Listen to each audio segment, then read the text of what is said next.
everybody. It's your girl, Sherry, and welcome back to another episode of Alleged Actually Podcast.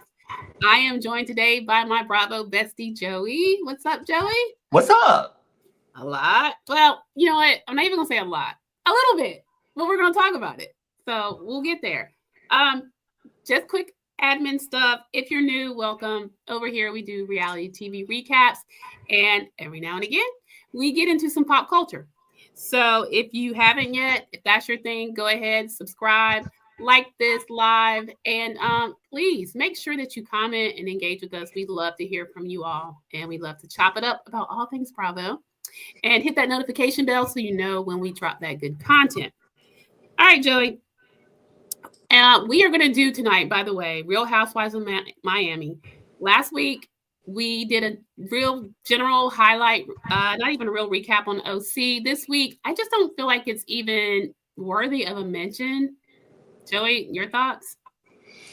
I mean, I'm just like really kind of like done with like OC. I mean, I'm not done. I'm going to keep watching. I'm too invested now, all these seasons like later. But It's really sad how the show itself and like production, never mind like these awful cast of women, like did Katie. I can't get over it. I think the optics are bad. I think what's behind it is bad. I think that, you know, it's a reality show and we get someone showing like they're like reality and they're ousted for it because we'd rather have these like fake storylines and these like, I don't know. I just like don't get it. It's left a really bad taste in my mouth.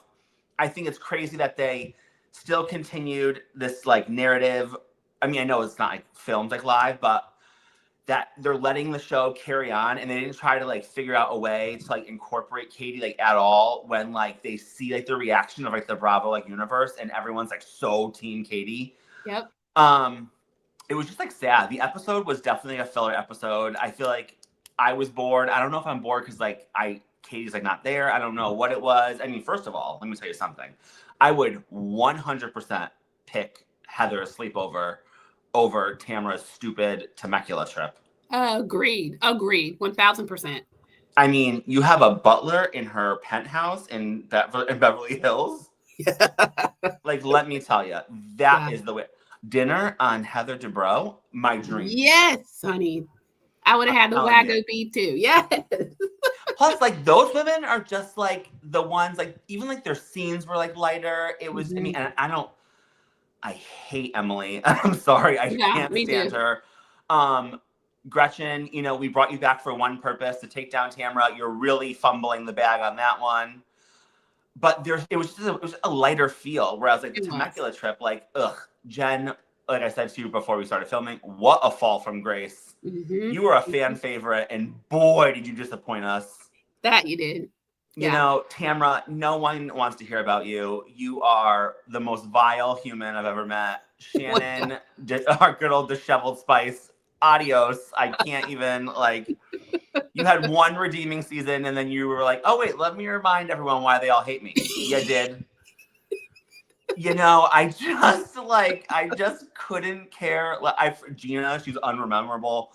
She was about to like be like redeeming like a little bit. I was like, you know what? She really isn't like that bad like last season. Like, oh, I really, really like her. No. It's just a cast of really unlikable people. And very much so. You know, it's just really, really sad.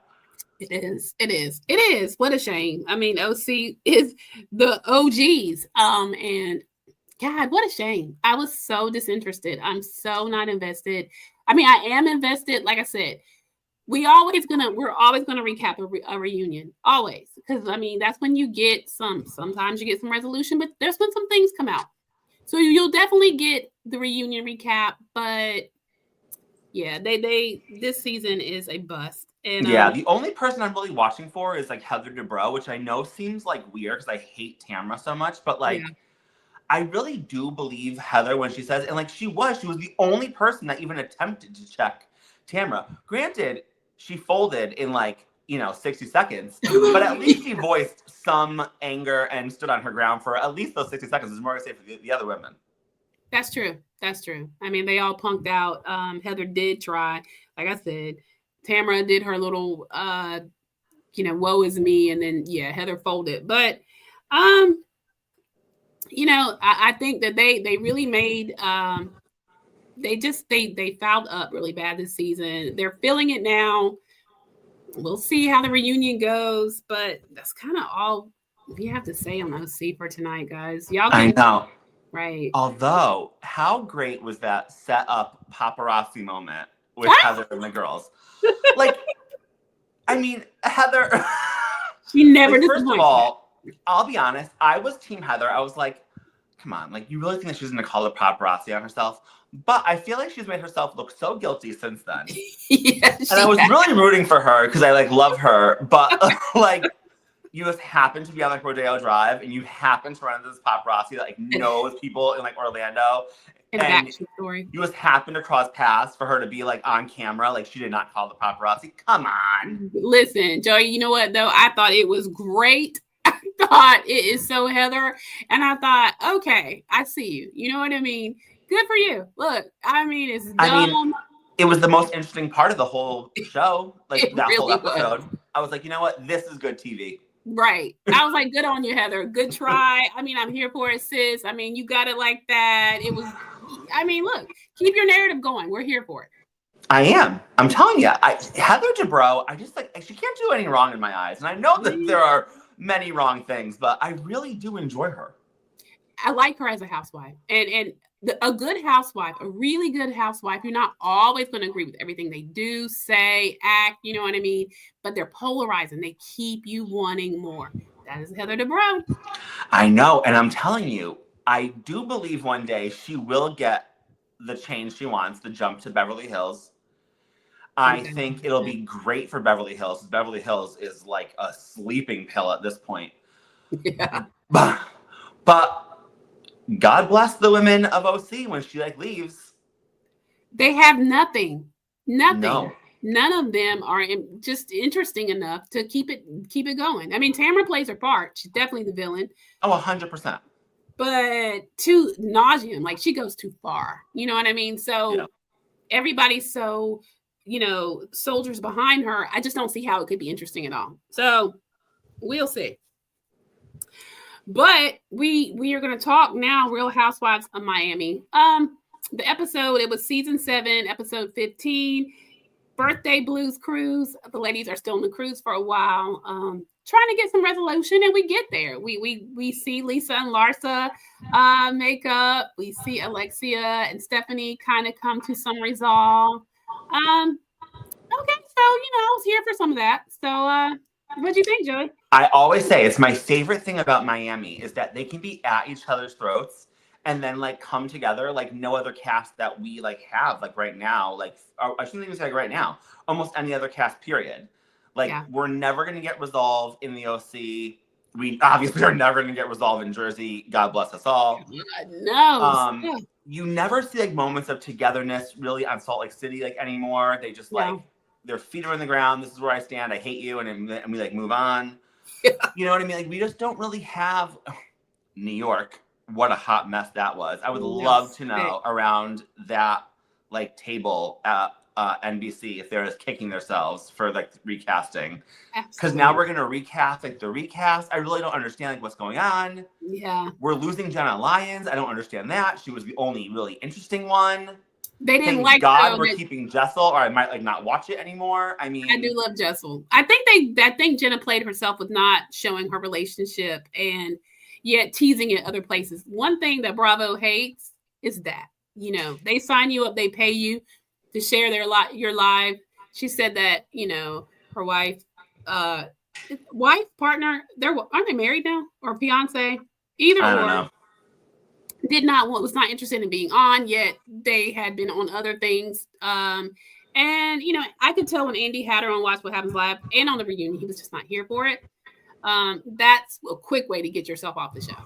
And I've also heard some rumblings about Carol Radziwill coming back.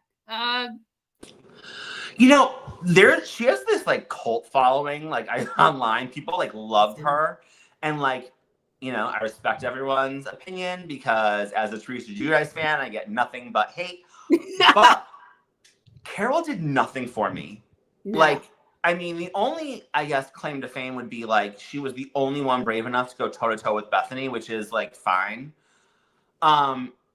I didn't find her interesting. I found her kind of boring. I don't know. Her backstory, like her affiliation with the Kennedys, that's what it was. But then she kind of was one of those that kind of did what she wanted, and she had all these young rocker, like cool boyfriends, and I don't know. She got unlikable on her last season. I was like, oh, Carol, come on, because of the whole Luann's niece, and yeah. But I was never a huge fan. I felt like she served her purpose. But then she got unlikable. So I mean, we'll see. I don't see how she would even mesh there, but listen, I just think that Bravo, I'm so annoyed. And then what the tragedy of what they're doing with Atlanta, I'm like, just cancel it then. Just go ahead and cancel it. Like, why are we doing this? Atlanta's on like life support at this point. Joey's like, they literally don't want them to work. There are socialites in Atlanta. Why are you taking women off of Love and Hip Hop? And it's gross. I mean, not okay. No disrespect to K. Michelle, who allegedly is going to be on the cast. I think she's a good singer and all that. She's controversial though. She just, she may give them run for that. It just doesn't feel good. I really feel like they should be a little bit more selective. And no, that's going to sound bad, y'all, because I love K. Michelle, so don't get me. It's just that she doesn't, to me, fit what I would love to see Real Housewives of Atlanta get back to. And this is not just her. They've been struggling for a minute. The last, I'd say, 4 years, they've been struggling to be what they used to be. And they may never. But even if they go in a different direction, like I felt like they had it right with Angela Oakley because, okay, now you're getting back to a little bit of class, some shade, all that. But I just don't want you to go. Let's don't go all the way in the gutter, guys. Can we not? I know. And like we said, like Portia's comeback was like a snooze fest. It was awful. Phaedra, you like teased her like a comeback, but she was there for like 5 seconds. Yeah. I don't know. I mean, I'm not going to lie.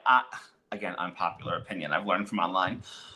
I do like Drew Sidora. I find her interesting. I find her funny. I understand why people don't like her. We need Shamia. We do. I mean, really. I mean, we can't take a show on life support and get rid of the most interesting person with the most opulence. I mean, come on. Yeah, agree. But she's going to have to come back and do better, okay? She's going to have to come back and stand on, the whole, I'm trying to get alliances behind the back. She came in wrong, rookie mistake. Come back in and own it. Be yourself.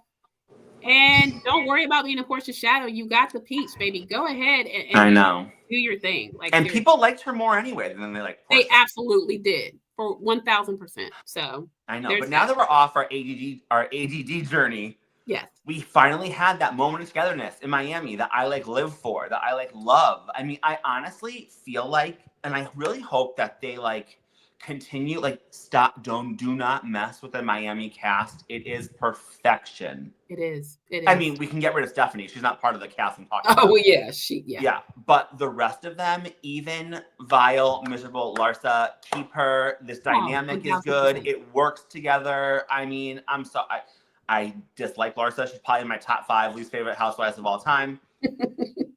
She's made for like the show. She is. She absolutely is. 1,000%. She's super interesting. We love a delusional housewife. You know what I mean? Like, I'm here for it. And you know what? I look forward to Miami every week. I really do. Yes. And this week, like Joey said, it's the moments that we live for. They are still on the cruise, y'all. Marysol put together the nicest cruise ship I've ever seen. It is. Like I said, Virgin is now on my list. I'm usually a Royal Caribbean girl, but I really want to give Virgin a shot because I was enjoying what I was seeing. That was nice. But Marysol put together with her friend, Sir Richard Branson, a very nice, wonderful trip for the ladies. They needed that. And we got something out of it, some resolve. They kick it off where Kiki and Julia are sitting poolside, where the rest of the ladies are doing their 80s aerobics class, which I thought was really cute. Dude, and they came with it. They were not half-assing the 80s theme. No. Guerdy, perfection. The fanny pack and the wig, honey, and listen, she had on the one piece, like biker short, like one piece thing. She was giving it. Loved her look. It was so fun. That was such a cute scene. And what I liked about how each one of them in confessional kind of talked about kind of like where they were in the 80s. So Guerdy said she had just come to the U.S. in 1987. She was 14 years old, and each one of them showed a pic. She was so cute. But at that point, she's like, listen, y'all, I couldn't even speak English, but I was here. Alexia says Miami was caliente in the 80s. I bet the 80s was a time was had in the 80s, y'all. I was middle school, well, elementary to middle school, freshman year of high school. Great time to be alive. Listen to music. Just great time to be alive. So listen. I was there for like a hot second. Okay. Were you like... You said Guerdy moved to the U.S. at 14 and 87? Well, no, because actually she comes back. That's what she says in confessional. But when she's talking to the therapist, it was actually earlier than that. It was like 9. So. Oh, I was born in 87. Oh, okay. Okay. In 87, I think I was like, what, 13? Something like that. Yeah, I got you. I was on my way to middle. I was in middle school. So, I mean, I'm more like Guerdy. She was 14. No, she couldn't have been because she said she's 47 older than her. Just remember, it depends on when they were filming. All right, semantics, y'all. But Alexia, God, and when they showed her picture, Alexia was bad. She was a banging. She looked good, y'all. Listen. I still think Alexia's a baddie. That confessional look she has going on right now, like that gold dress. Yeah. I mean, like, girl, 10 out of 10.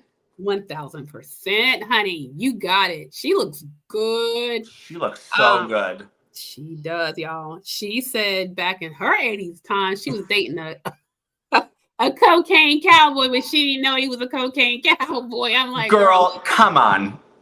Come on, Alexia. Like, that's okay. It's like she didn't know. Come on. You knew, but it's all good. In the 80s, I thought this was so funny, but listen. So Larsa in the 80s was obsessed with Jon Bon Jovi. And the producer's like, he doesn't seem like your type. And she was like, honey, he was back then. Larsa, who did not love Jon Bon Jovi in the 80s? I did. And listen, he was fine. Loved his music. Girl, you can go on and have them tall black NBA players all you want, but you can still love Jon Bon Jovi because me too. Me too. Okay. Who doesn't love Jon Bon Jovi? I don't know. Who? Listen, don't even get me started. And Marysol in the 80s, she said, believe it or not, she worked out back then, but she was in the back, so people wouldn't see her. Like, I'm worried about Marysol, but we'll get to that, child. And then we get Stephanie. It says in the 80s, she was 4 years old in diapers. I'm thinking, you were 4 in diapers? That's not something I would tell anybody. Good pickup. I didn't catch that. Diapers at 4, boo. Really? Because my kids were in preschool. How you still had a diaper on? But okay, boss. Girl, please. Anyway, and she wants us to know that at that time, her husband was in college. We know he's older, Stephanie. Okay. Anywho, after aerobics, Marysol asked Guerdy and Larsa how was their dinner. Because if you guys remember last episode, they had separate dinners. And Guerdy said that, they reflected a lot. And then we go over to the pool. And there's Larsa and Lisa. They go off to talk. And so before that, though, they do tell Larsa that she needs to make amends with Lisa. And one of the bits of advice is to not go in the past too much or go into the details. And they must never have met Larsa. No, it was a good try. They tried. You know what I did love is all the encouragement for those that had, conflict. Look, particularly Larsa and Lisa, because they were really good friends. You know what I mean? And I think it bothered the group that they were really beefing like that. It was like, ladies, come on. I mean, as superficial as you both may be, you guys really love each other. So, they do. And yes. they are like yin and yang. They go together. Yes, they do. They do. And like, really. Dare I say it? Because, like, trust me, take this comment with a grain of salt. But are we seeing like a lighter Larsa this season?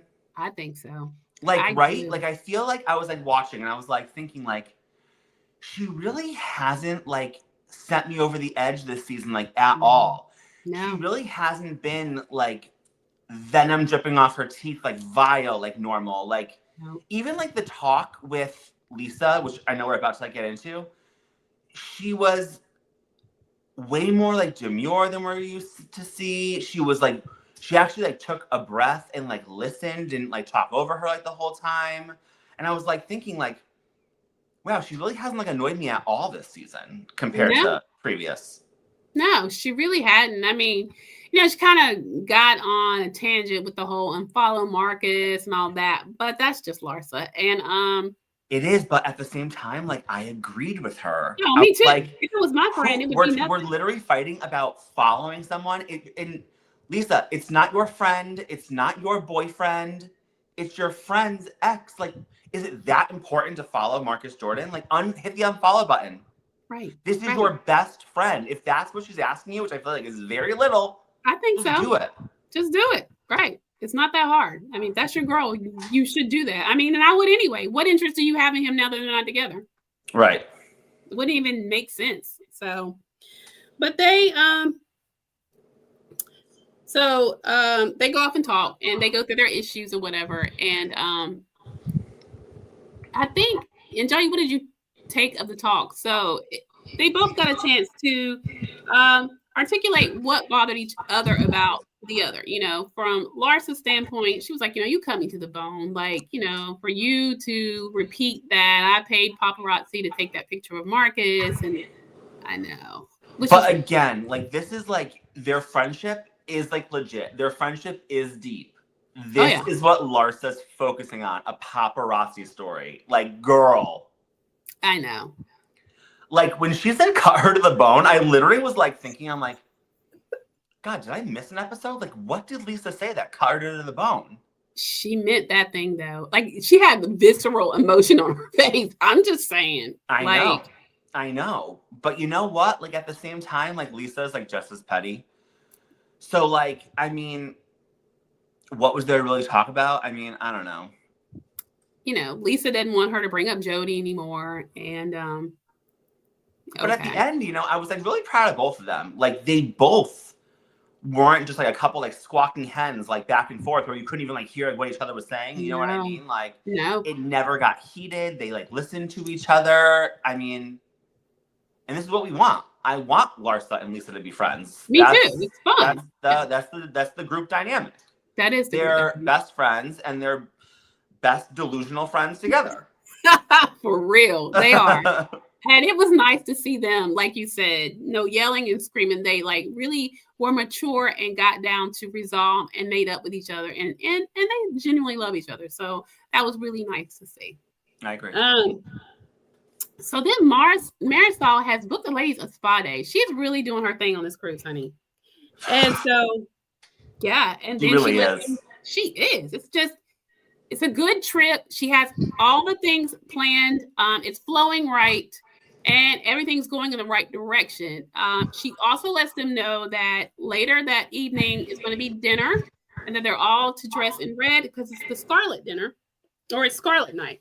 So at this point, Adriana excuses herself to go to the restroom. And Julia's like, okay, well, now that she's, you know, we got some time that she stepped away, what do you guys want to do for Adriana's birthday? And Guerdy says, you know what, even though that's not what she wants, you know, we're going to give her what she needs. The ladies still want to honor her and do something special because, y'all, for the past couple episodes, we've seen a very deflated Adriana. It's just, it's just weird. She explains herself at the end of the episode, but I don't know. It just, something else is definitely going on. Agreed, 1000%. I agree. It's just even not like the age thing. Like, it's fine to be upset about like your age, I guess. But number one, girl, you look good. Very good. So good. And then like number two, we like just saw you like making fun of Marysol and her age. Yeah. And it's like, I don't know. Right. But I mean, I feel bad for her because I really like Adriana. I think that she's, again, like off her rocker, like the rest of like the cast. Oh, yeah. She, I feel like, is honestly, I feel like to me, she's one of like the real ones. Like, she puts it all out there, the good and the bad, and there's a lot of bad, but a lot of good. So, yes. I mean, I feel bad for her because I don't like this, like, we very rarely see this, like, Eeyore, gray, melancholy type thing going on with her, and it's, like, really sad. It is sad. I feel like, I still think that Julia's, like I said, discard last week, her discard of their friendship is still, I think that's really heavy on her mind. To watch her interact with the ladies like she is doing, Alexia and Marysol, and really seems to just not care for her at all. I mean, even when you watch this trip, how much real interaction, other than like at the birthday dinner, she kind of stands up behind her, whatever. But it's clear that, and I think from her perspective, she really doesn't understand what the problem is. And that's got to be hurtful because everybody in the group knows the group dynamic. They were besties. Yeah. Like, and I mean, as a viewer, I don't know what her problem is. Yeah. Well, no, that's the lie. We do know what her problem is. She got to finally sit at like the cool girl table. Mm-hmm. And she is just riding that train and just disregarding her old friends is what's happening. Agreed.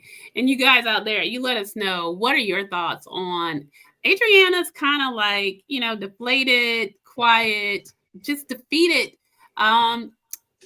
since lately. It's like, it's not her. What do y'all think it is? Chime it in the comments and let us know. But so they're planning something, they said something about male strippers and they're going to get her a cake and all this. And they're on a boat in the middle of the ocean. Where are they going to find male strippers? Unless they have some as like, I don't know, customers on like board. Right. They end up pulling something together, but we'll get to it. It's not quite that. But I mean, all right. So now we're over at the spa. And Kiki's one of the first ones in there. And she's like, oh, this looks like relaxation. What's so funny is I've seen a lot of people now start saying they don't like Kiki. And I'm just like, I don't know. What are your thoughts on Kiki? What are their reasons why?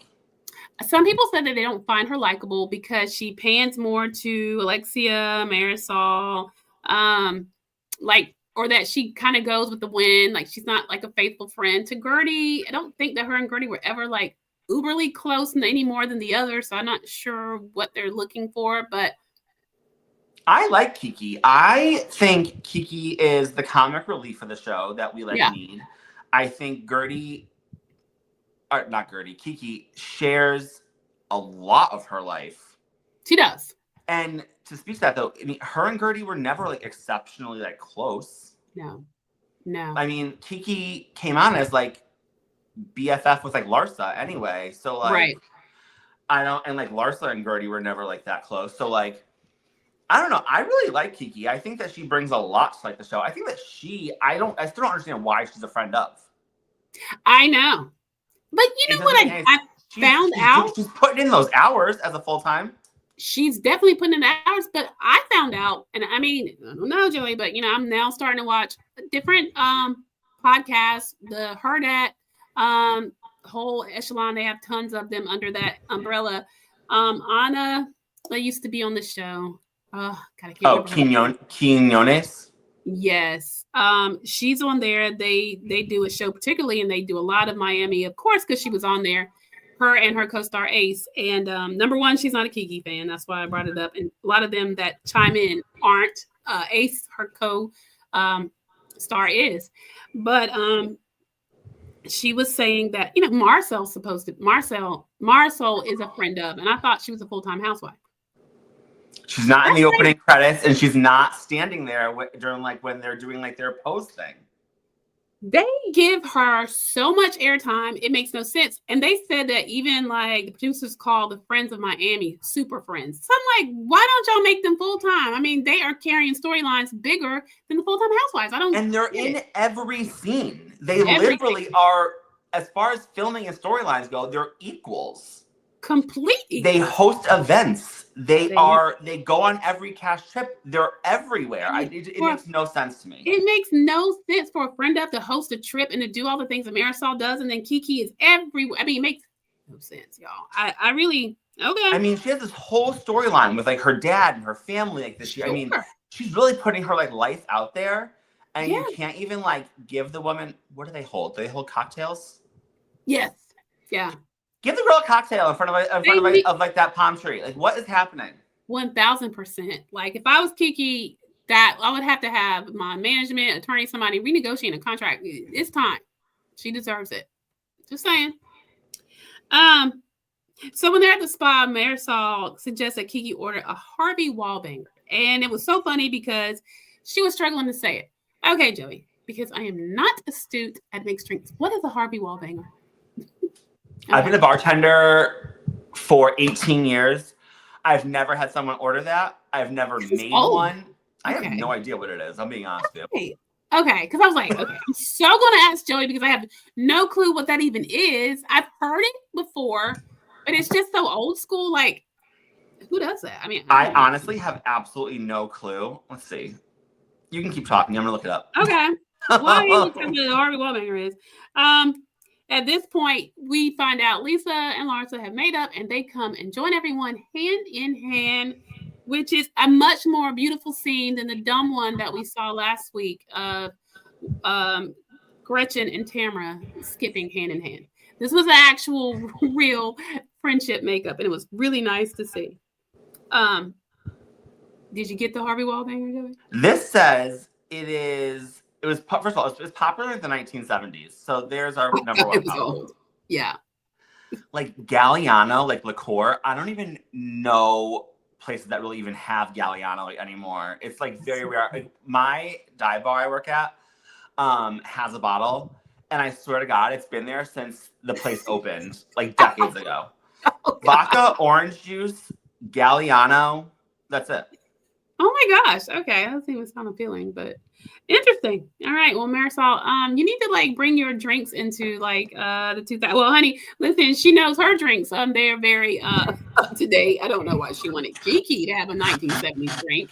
Honest to gosh. I mean, my gosh. This is the year we're in like spritz territory. All these cordials are making a comeback. Like, people are really into like Campari and Aperol and like all of that stuff. She's having her order a Harvey Wallbanger. No. So stupid, but okay. So now the ladies have like a plethora of things to choose from. So you have your cold plunge, to your warm heated pools, you have your foot massage, your mud baths, your saunas, whatever you want. The room of just heated marble to lie on. Are you kidding? Listen, y'all, that was not. That was really, really. That's what you do. That's a real spa day. That place looked like a dream. And you know what? Kudos, Marysol. Like, honestly, like, what a high roller. Because, mind you, this cruise is like only like a 3-day cruise. And I'm sure you have a pretty full ship. And in the middle of it, you're allowed to reserve the whole spa to yourself. Insanity. Amazing. Listen, all the ladies, I mean, it's hard to be mad when you're feeling that special, though. She did her thing. She did. She really did. Yeah. I thought it was so dumb, though, when they were in there doing the foot massages, that Julia decides to give Larsa the foot massage. I'm like, Julia, would you with your wannabe pick me? I can't with you. Because Julia's just like always doing like the most. And it's like, honestly, it's like so annoying. Like, honestly, and like, I don't know. I feel bad saying this, but like, Julia can go. She does nothing for me. I agree. And I know I'm supposed to like probably stand with like my LGBT compadres. She bores me. And I always like liked her. I thought she was interesting, but I feel like seeing her like so far up like Larsa and like Alexia's like behind is really off-putting. So off-putting. It really is. And she looks so desperate and so it's off-putting. Like, she looks weird. The thing is, Julia, I don't want to do the ageism thing, but I can because I'm old. But I just feel like, at her big age, girl, really, I mean, You're already on the show. You're in the group. I mean, I semi get it, but to go that far, you look so stupid. Just saying. What was that saying? Like, make new friends, but keep the old, or whatever. You know what I'm talking about? Like, come on. Yeah. What is it that you feel like you have to completely disregard Adriana to be up there behind? And I know clearly Marysol and Adriana have their thing. Like, they don't like each other. She don't like her. Whatevs. But you're a grown woman. That's between them. You know what I mean? Like, you can navigate that. It's so childish the way that she's going about it. It is so, again, it reminds me again of like how Jen is doing Katie. Girls, if you are real and you stand 10 toes, you can have it all. You can be liked, fan faves, people will follow you. You could be in the group. You can interact with this part and these people, and you can do all that. But when you take those stances, it's so off-putting. You're losing your footing. Nobody cares anymore. It's just like, move along. Bye-bye. Bye-bye. Bye. So, Guerdy and Adriana are sitting beside each other, and Guerdy is confiding in her about her and Russell doing couples therapy, and as a result, understanding that she needs to do solo therapy. And I think I loved their conversation. Adriana listened to her, because I think sometimes like they just don't listen to Guerdy. They do not validate Guerdy. They really are dismissive of all the things that she's been through lately. I mean, they kind of came through for her last season somewhat, but this season it's just been like, all right, you beat it, now gone. It's like, you know? Yeah. But she listened and she said, you know, that perhaps in doing this therapy, you know, you'll find your healing, or, you know, she just was very calm. I mean, because she's in this really weird place anyway, but I did enjoy the fact that she did listen to Guerdy and kind of offer her some words of encouragement. I mean, so then Stephanie and Alexia decide to go off and do their little talk. And this is interesting, y'all. So they are doing sauna. I think they went in the sauna. And so Stephanie explains to Alexia that the night that she got upset at the dinner, she was, you know, upset with all the fighting and everything. And when she left, it was Larsa that she thought, of course, because Larsa goes everywhere she goes. But this particular time, Larsa did not. So it was Larsa that she thought would follow her out to the car. Yet when she saw Marysol and Alexia, you know, she felt like, okay, you know, now you guys definitely are my friends, and you guys are kind of like my safe space. And so Stephanie said then she was really surprised when she found out the day of that they were going to go to Marabella, that they had decided not to join her on her private plane. And Julia delivers the news that it's because of her rules, because that she was bossy, and the fact that she may leave them stranded if there's any kind of conflict.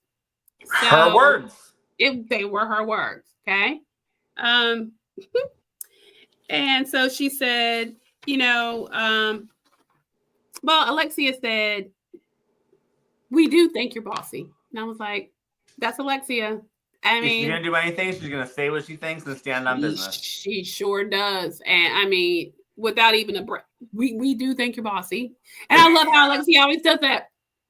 She always does this, but she like gets at you. I'm like, girl. Teresa does that too. She does the head bob? Yes. Yep.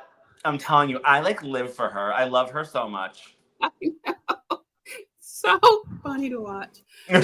But Alexia let her know that Marysol had more issues. She didn't like that she went to lunch with Adriana. And so Stephanie's like, well, and this is in confessional, she's like, look, I wanted to get to know all the ladies. And, you know, she's like, so there's a problem for her to get to know Adriana because she doesn't get along with Marysol. She's like, kind of confused on that. So she's starting to realize now that it's actually Marysol that has the issue with her. But Alexia says, look, we both feel the same way, but she's the one with the bigger mouth. So Alexia's like, I'm just going to tell you about it. You know, Marysol doesn't like conflict. You know, she's not gonna, but hey, I'm gonna tell you, I'm gonna speak my truth, her truth, and anybody else's truth. That's just what it is. But I was just like, okay, so you kind of threw Marysol in the bus a little bit. Yeah. Yeah. Yeah. And it's so funny because they just got through that scene where, you know, Adriana was like, this is what best friends should be, you know, true ride or dies and whatever. And I'm like thinking like, wow, you spoke too soon, Adriana, because now like I honestly like I think that Marysol is like taking it, maybe she's just like taking it in and like thinking about it a little bit, but like took it with a grain of salt because Alexia was like full proof throwing her under like the bus. She really was. And I was kind of like, why? I mean, I don't know her reasoning either because Alexia, as we know, has no issue owning anything she thinks or says. No. It was just really bizarre, but ironically, because I don't like Steph at all, but I do understand where she's coming from in this scenario. Like, me too. You went from like leaving with her, supporting her. She did think that you guys were friends and had talked things out. And then to be blindsided the next day that you guys like weren't going. And then to have like the reasoning come from Julia, who, I mean, Julia, you're not their spokesperson. I know. That like, you know what I mean? Let them have a conversation. Maybe their reasoning or the way that they said it would have been different. I mean, I still think Alexia would have said, we think you're bossy and we didn't want to get like left there. Right. But I mean, I don't know. On this part, I completely understood where Steph was coming from. I did too. I totally did. And so, you know, I always like to watch, like I said, so that I can kind of get a read on people. You know, like I like to analyze folks. And in that moment, she's articulated semi before, but it's like it landed better this time. And I was like, totally get that. I totally get where you're coming from because they set you up to believe one thing and then just, yeah, she was kind of like blindsided, like, what? Thought we were good. Yeah. So I get that. And she said, okay, I don't know, I lost my place. But she said, listen, Stephanie's, okay, I said she was realizing that. And then so she was like, look, what she feels, and Marysol, no, I'm sorry. She says she'll say what she feels and Marysol doesn't. And I said that she said that Marysol doesn't like conflict. And Alexia said that she felt really bad about that because she really didn't want to hurt Stephanie. And so Stephanie then tells her about how she reminds her of her sister.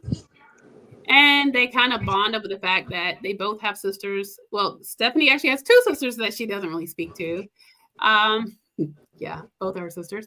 And Alexia has a sister that she hadn't spoken to in like 2 years, other than kind of reuniting a little bit via text when Todd filed for divorce. So there's that.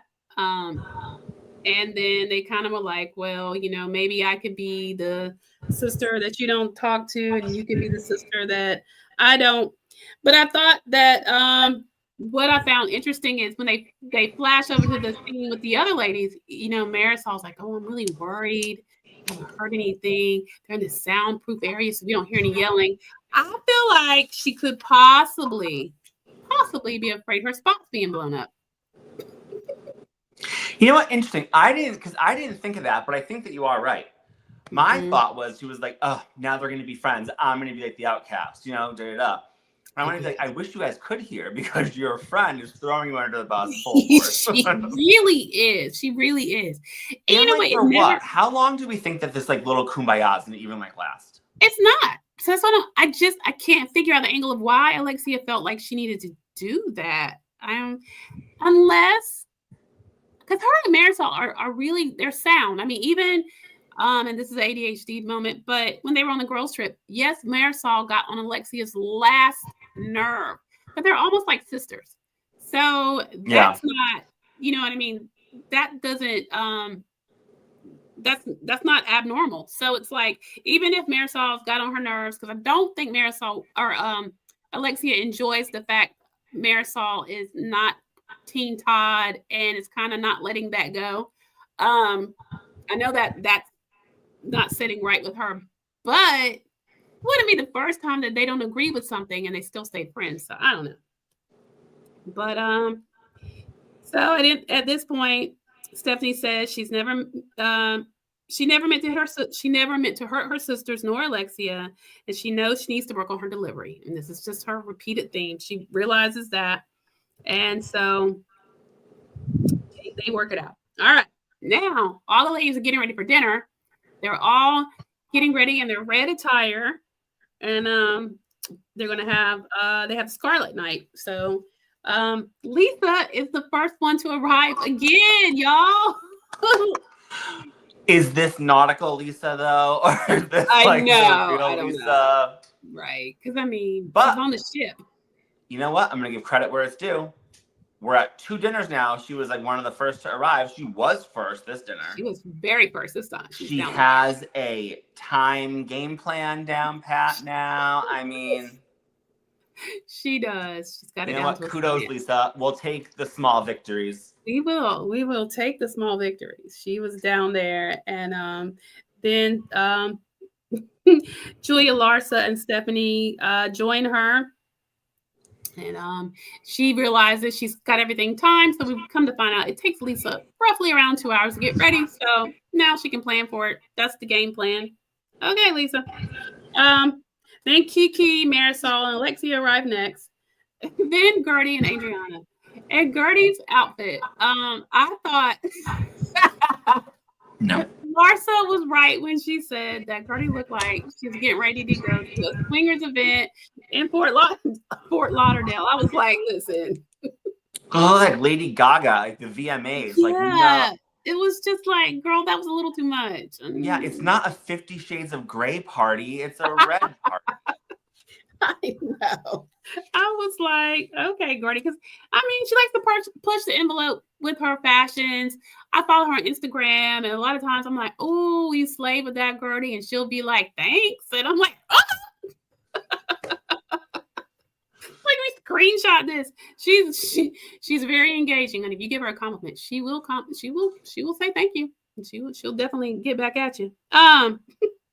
But so at this point, let's see. Kiki does like an icebreaker and asks all the ladies when is the last time they had sex. Guerdy says 2 days ago. And Kiki, everybody's kind of looking at Alexia like, we really want to hear from you. Right? And she's like, yeah, I know you guys want to know. And Marysol says, look, just let us know with who. And Alexia says she only has one sexual partner. And Lisa starts with and she says the last time was like Wednesday or Thursday, which we come to find that that's about 2 or 3 days ago. And Lisa's like, booty call. And Guerdy's like, yeah, booty call. And Alexia was not moved by that. She was like, no, ma'am. She was like, no, that's she's like, it's not a booty call. That's my husband. And technically, Todd is still her husband. They're still married. She's not wrong. She's not wrong. And so Julia said in a confessional that, the fact that she's had sex 2 days ago, clearly their plan to get her thoughts away from Todd didn't work out so well. No, stop trying. Right. Alexia's a grown woman. I mean, that's her marriage. Hey, so Alexia says it's not the walk of shame. That's my husband. And Lisa was like, I was joking. Like, it's not that serious. I'm sorry, Alexia. I love you. And she's like, oh, I didn't even take it that way. It's you, Lisa. So I'm like, ha ha, he he. And then Stephanie, of course, because she just can't help herself, has to chime in and says, oh, when it's Lisa, yeah, I mean, anything she says, it's all playful. But if Mighty Mouse, says anything, I'm an asshole. And I'm thinking, that's just because you are. You are. And like, it really isn't like your place. You barely even know these people. Right. Lisa's been around for who knows how long. Like, the friendship relationship is, you have more grounds to stand on to say whatever you want. Like, my best friends literally can say anything about me. If I told you some stuff that they've said, like your head would spin, we'd probably be thrown off like YouTube. And it's like totally fine though. Like I don't take offense to it. They're my best friends. It's not coming from a malicious place. Right. Like other people, I'd be like, whoa. Right. You know, right. Like, right. I don't think Stephanie just not realized, baby, you don't know them like that yet. You don't get to do that. So and we don't need her comments. We don't. They're so cringe. It's always like, ew, no, again, ew. So of course she had to jump in there and say that. And Marysol says, Steph, dying to hear everything that happened with you and Alexia. And she asked if they argued, and Alexia's like, nope, zero arguing. And then she asked Lisa and Larsa if they argued, and they said no. And so Marysol stands up and she's like, she didn't think it could happen, but, we're all getting along. And so she's happy and she says, Mighty Mouse, she toasts, and they all hold their glasses up. And she's like, you're our new addition and we love you. And so Stephanie is lulled in her false sense of security yet again. Oh, Marysol. Ooh, but Stephanie does say Marysol has two faces, and depending on which one is you're facing, you get a different story. And so they go back to the table, they cheers, and then they also say to Adriana, happy almost birthday. Then they bring in the cake. Y'all. No. That was so mean. And I want to know who put in the order for that cake, because we don't know. We don't know. And I hope it comes out at the reunion or in like a later episode. I hope so. I have my theory. I know who I think did it, but who do you think did it, Julia? No, I think Marysol did it. Nasty. You think Julia did it? I think that Marysol and Julia, if I'm being honest, were in cahoots to do this. And I do. I think that Julia is... I don't think she's a good friend. We see she's not being a good friend to Adriana this season at all, but you are all sitting there collectively. You just had a conversation a scene or two prior about how you guys are all upset that Adriana is so, Eeyore about her age and her birthday. And then you bring out a cake that directly talks about how old she is. It's just nasty. Nasty. Very nasty work. And for those of y'all that didn't watch, the cake said on it, happy birthday. It had a mic on it because Adriana is a singer. And then it had 32 times 2 minus 5. And y'all, that equals 59. And that sucks because, she's very funny about her birthday, about getting older. And that was a dig and it was mean. Mm-hmm. Oh, mean. Guerdy says, who didn't pick up on the memo that she hates her birthday and wants no part of it? And now we have a whole numerical system happening on the top of the freaking birthday cake. And I'm like, right. So Guerdy didn't do it. Right. One person down. Right. One down. Y'all slide in the comments to let us know who you think is behind the birthday numerical system debacle. Just saying. But, Lisa in confessional says it's like pouring salt on a flame, and the producer has to correct her. The correct cliche is salt on an open wound, or on the wound. And so we know Lisa didn't do it. So that's two. That's right. Lisa didn't do it. So there you have it, guys. And let's be honest, I don't think Steph knows how old she is. No, I don't either. So we can eliminate Steph. She's too new. So it's one of those ladies. I mean, it'll come out though. I'm pretty sure it will. Adriana wipes the math problem right on off that cake, though, honey. She gets it right on off. And then out comes the shot boys, which is like the closest thing they could get to the male strippers, I guess. They have the nice guys come out with shots for the ladies. It was fun. And in confessional, she says she doesn't know. Adriana says she doesn't know who did this cake or why, because she hates the cake. However, she does appreciate the fact that they put some effort into this, and she thanks everyone. And Marysol announces they're going to the Scarlet Party, which was basically like a poolside dance party, and they all seem to have a really good time doing that. And now we're back home. Everybody's back in Miami. And you know how they do when they come back, they do a little montage. They have Julia with Jackson, with the little goat, and they put the diaper on.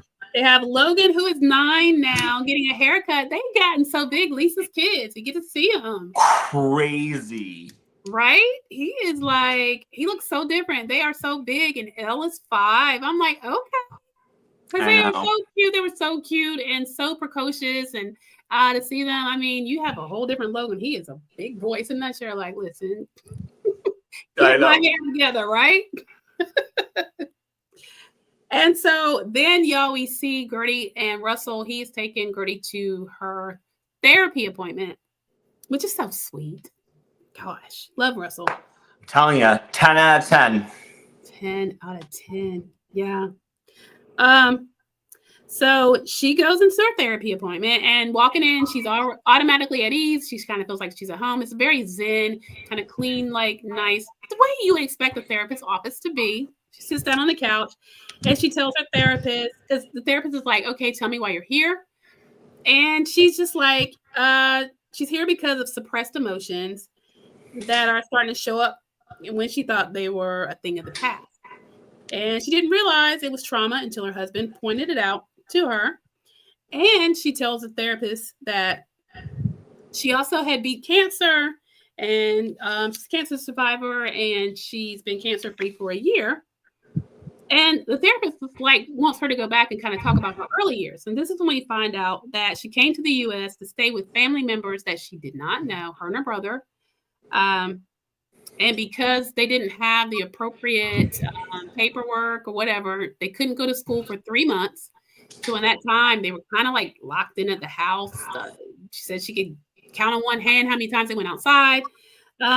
Just felt really ostracized, abandoned, and like kind of like, what did we do to deserve this? They didn't even speak English at the time, so it was sad.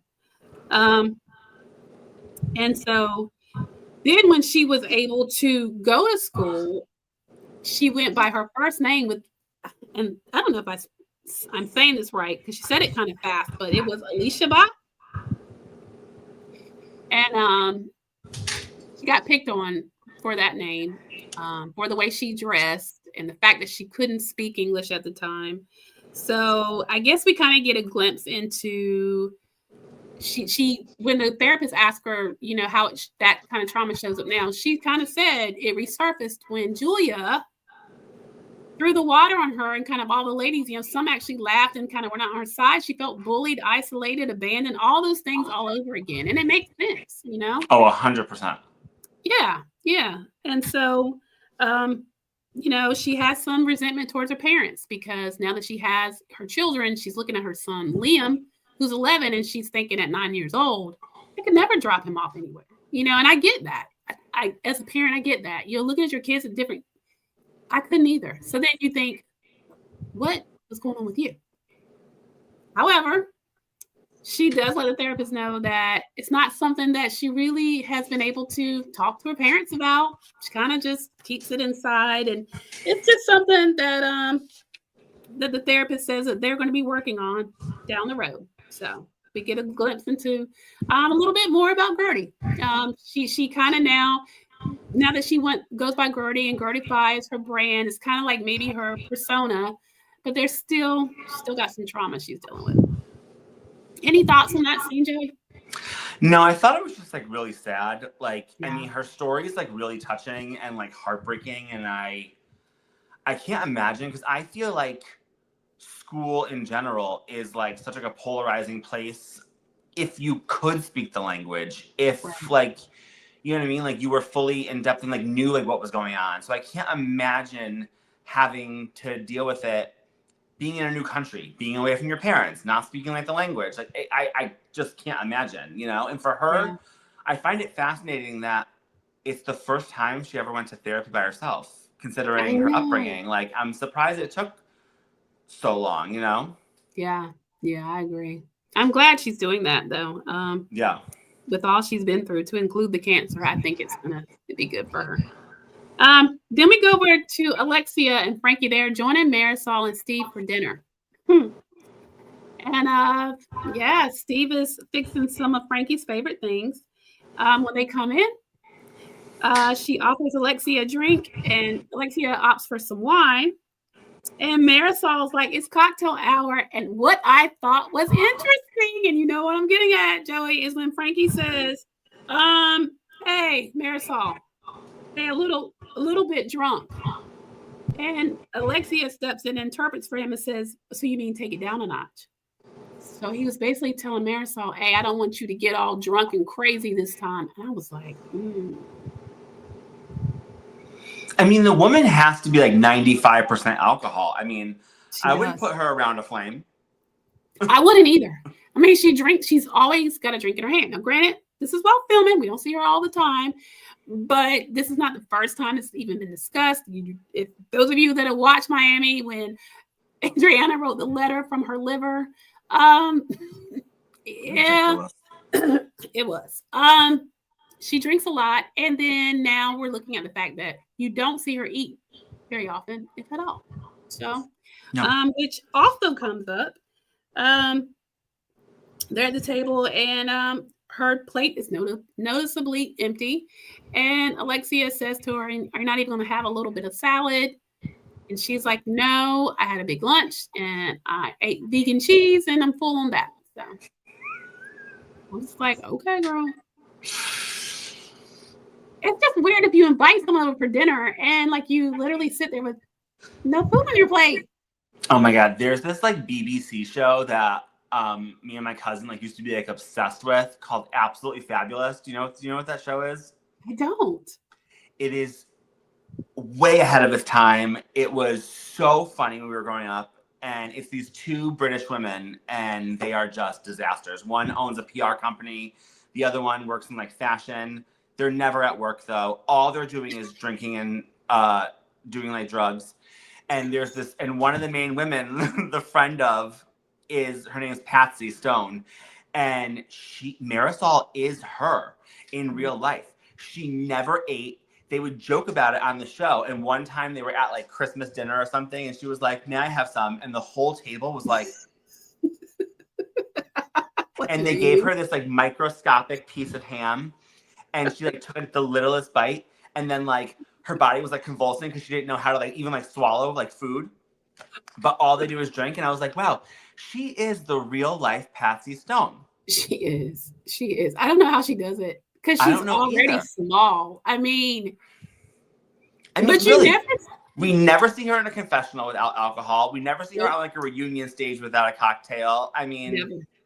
But you also don't see like a Sonia Morgan moment or a Dorinda Medley moment. She's always composed and like in her right mind. So always composed.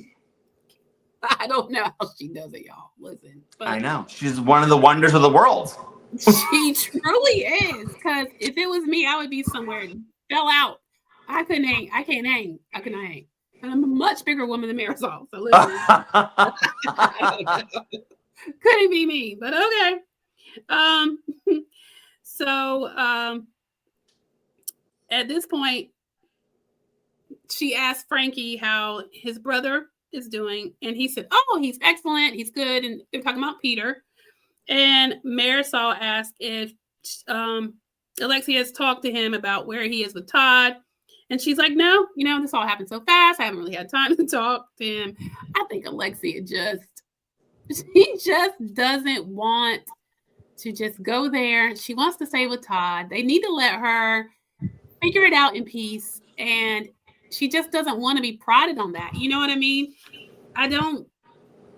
No, she's an adult. And like, this is what I always say. Cause like, trust me, I've had plenty of friends and relationships that I'm like, ugh. As like a friend, I think that it's your job to give your opinion, which they all have. And then your job as a friend is to support your friend, is like my take on it always. So I state my opinion. You know how I feel. However, this is your life. You're an adult. Do whatever you please with it. And I'm just here to support. Yep. And when it inevitably doesn't work out again, I'll still be here to support. Here. Right. Amen. I feel the same way. I feel like they're pushing her a little bit, and I'm waiting for her to explode. She's trying, though. Yeah. She's trying. She's actually done a very good job holding it in. She really, really has. But I can tell it's about to bubble up if they keep on. But anyway, so Marysol's like, he's reserved. He doesn't talk much. She says that Peter really doesn't have an opinion. And Marysol says he likes to keep to himself, and that's not good. And Alexia tells him soon they may all be going out together again. She says, with Todd. And she's like, yeah, maybe. I know. And then Marysol hits her husband, Steve, like, I probably like, didn't I tell you? Or look, you know what I mean? And Steve just like, Yep. But again, here's the thing, right? I will support Alexia in her quest to rekindle things with Todd. That's fine. But because you're an adult and can do whatever you want, you have to respect that your friends maybe don't want to go out on a double date with you. They 1, don't like him. Especially, yep. I'm sorry, not even that. Steve's not your friend. Right. You know what I mean? So, like, it is what it is. It's the choice you make, and it is what it is. Right. And I mean, Marysol makes the point. Listen, we don't like the fact that, you know, he put you down a lot, belittled you. You know, we don't like the way he treated you. So, I mean, but again, you're right. She's grown. She's trying her best to put the feelers out there, kind of let him know, listen, I'm not trying to leave Todd. So, you know, if Todd will stay, I want to stay, but I don't. Yeah. They get more into that on the next episode, so that'll be interesting. So basically that was that scene, and we now go over to Stephanie. She's meeting with her team regarding the Shojaee bizarre Christmas party that she's having, also partnering with Kiki for a fundraiser, and she's also invited Adriana to perform, which I think is really nice. That was nice. It really was. And so she's kind of showing her around the space and like where her stage will be. And she's asking her like if you need the piano on stage or off. And she's like, listen, probably off. We got a 10-person band. And I was like, woo! Which I didn't think Stephanie was prepared for from the look on her face. No, I mean, she was like, okay. And she's like, listen, these are the best musicians. They work with Emilio Estefan. Best in Miami. And so I'm like, okay, Adriana don't be playing games. Actually, she's really good too. She is really good. She's really good. And I didn't realize, but she was talking about how she writes her own songs. And then, you know, she's talking to Stephanie about how she's curating an art show for a British artist. And Stephanie notices that now you see that beautiful smile back on Adriana's face. The happiness seems to return, and she's like, okay, you know, I haven't seen you like that, you know, on the cruise. And she's like, you know, like, what's going on? And she said, Adriana says on the cruise, first of all, she missed her boyfriend. I don't believe that, y'all. Yeah. No. And she also said, because I'm a creative and I'm kind of sensitive, and when there's a constant fighting, arguing, and discord around me, it starts to get to me. And she said she gets overwhelmed, which is why she was so miserable on the trip. Again, guys, I feel like it's still more than that, Joey. No, I agree. Yeah.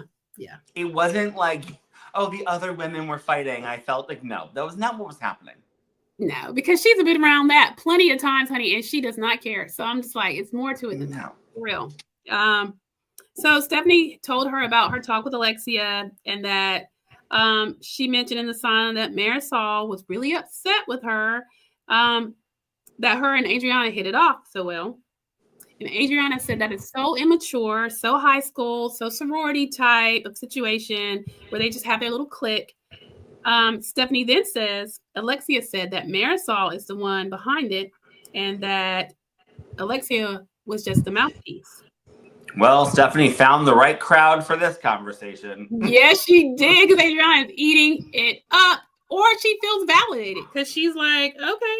She's like, it's definitely validation. Validation, 1000%. She was like, in confessional, she's like, I've been saying this for years, honey. Marysol is the puppet master, and she needs a mouthpiece and a puppet. And so they flash back to Alexia being Marysol's mouthpiece on different seasons, and I'm like, There she is. They even asked her, because she was on Watch What Happens Live with Jen from OC, and Andy asked, are you her mouthpiece? And at first she was trying to no, and then she was like, well, you know what? Yeah, I guess I am. She owns it. Good on you, Alexia. You know what? Alexia's always going to be honest. She does. She didn't sit there and lie like stupid Jen. So she was telling her truth. Yeah, I'm her mouthpiece. I kind of am. And so then Adriana says, kudos to Stephanie that she can see through the BS. And Adriana tells her Marysol has a PR company, or had a PR company, so she knows how to influence people. And she uses her knowledge, and then Stephanie cuts her off before she could finish what she was going to say and says, well, that's a horrible way to use your knowledge.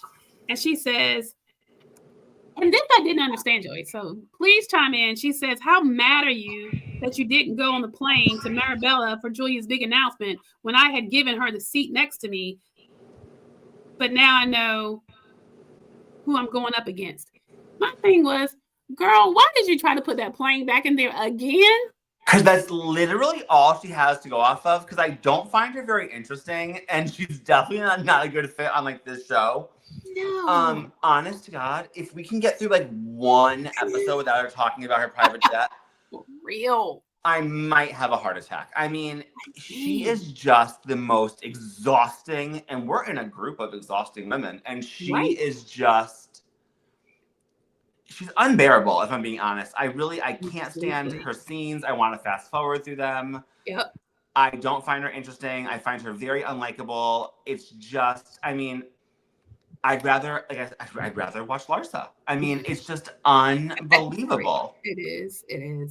I was like, Stephanie, you could have had a good moment if you could have just shut up, let Adriana agree with you, and then follow along with that. But you had to throw it yet again in, and it made no sense to me, but whatever. So she says, this is the part when how it ends, y'all. She has the message for her, meaning for Marysol. And the message is, if you're going to come for me, you better hit a bullseye, because when it's my turn, I don't miss. And Adriana kind of looks happy and says, happy holidays. And that scene, y'all. Girl, let me tell you, you better have your ducks in a row, because going after Marysol is no small feat. No, it's not. Because she's also going to still have Alexia's backing. I don't care what y'all talked about in that sauna. When it comes down to it, Alexia's going to have her back, and so will some others. So make sure. But listen, I'm here for it. I want to see what you got. Let's see. It can't be anything very good. I feel like Stephanie, there's no way that Stephanie can pull off the backdoor dynamics of the fighting world that Marysol and Alexia have under their belts. You know what I mean? Yeah, she's no match. She's so corny and so she just doesn't have it. So it'll be fun to watch, but I don't think so, girl. But y'all weigh in the comments and let us know what you think. Do you think that Stephanie is a formidable opponent for Marysol? Listen, let us know what you think. Let us know what you thought of the episode. Your thoughts on OC. We're so excited. Next week, we're going to be bringing you guys a recap on Salt Lake City. Thank God. Finally, we will tune in for that. We will definitely be bringing you that next week. I just pray we get an unhinged Meredith Marks in the first episode, because it is really just what I live for. It makes me laugh every time I see it. I am here for it. So I hope so. Definitely be tuning in. You guys let us know. Are you excited for Salt Lake City? And also, what all you're going to be watching. If it's not Bravo, let us know in the comments. If there's something else you'd like to see recap, let us know. And Joey, any final words? No, I'm super excited for Salt Lake City. I literally cannot wait. It's in my probably top 3 franchises of all time. Definitely my top 2 of airing right now, which is Miami and Salt Lake City. Yep. Obviously, my third, Jersey has my heart. I don't know where we go with Jersey from here. I don't know, whatever. The rumor mill is like flying so high, but it's like so ridiculous because like everything that both sides are saying, like the rumor mill, like both sides like make sense to me. I agree. Yeah. Like, oh, well, you know, they're doing pilot or the testing, whatever. We've never in 14 seasons of Jersey heard them doing testing before. Never. Except for like when like the show's like created. So now all of a sudden we're doing testing on season 15 or 14, whatever it was. No, we're not. And then everyone, oh, and Teresa, she's like not testing. Teresa, let me tell you something, is the star of the show. The star of the show doesn't need to be screen tested. We know that she's TV gold, okay? Right, for sure. Yeah. So I'm super excited for Salt Lake City. Tomorrow night, we also start the Love Island games. As you know, I'm a big like Love Island fan. Yeah, we have some great people coming back. We have some not great people coming back. Yeah. God bless us all. I'm sorry. Like Chris from like this past season, no one asked for him to come back. I agree. And you know, for a man that I could be overseas playing ball, sir, you are everywhere besides overseas playing ball. Right. No, I feel you on that. Everywhere but Andrea from season 6, no one asked for her back. Nope. And I can't believe that they brought her back after she like flew off the handle after she got kicked off of the season. It was like all of social media is like, boo, like firing bullets at like everyone, like crazy. However, the return of KK from season 5, which I am super excited about. Here for that. Yeah. And I hope that she makes good decisions this time and doesn't leave with a fool. I hope not. I agree. Completely agree. I'll be watching that as well. You guys, let us know. What are your thoughts on that? Are you happy about who is coming for the Love Island games? I mean, like Kendall, I'm sorry. Kendall's so annoying. I don't want him back on either. I don't either. But maybe the whole dynamic will give us some TV gold that we never even knew we wanted. But like, where's Jeremiah? I agree. He deserved more TV time. He was done dirty. He got done so dirty. And yeah, you would think that he would get a chance to come back. He brought back Andrina, who was so fake on the show. And the minute she got off, went on any podcast she can get. We should have invited her. She would have come on ours. On any podcast that she could like talk about. Like, girl. I know. And then I feel like they really did like our like UKers dirty because this past season of UK was fire. And like I want to see Helena back without miserable Meg. Yeah. Yeah. And you know, I just don't know. But you know what? I'm gonna be watching every second. Absolutely. Absolutely. That's what we do, y'all. All right. So yeah, on that note, guys, let us know. Are you gonna be watching? Who are you excited to see? Who do you wish they had cast on there or had brought back? Yeah. Let us know. All right. Well, on that note, we hope you have a wonderful evening. And come on back next week. We'll be talking all things Salt Lake City. We'll give you some Miami. We'll give you some of Love Games. We'll give you a little bit of everything. You know how we do. So, all right. You guys have a great night. And we'll see you next week. Bye. Bye.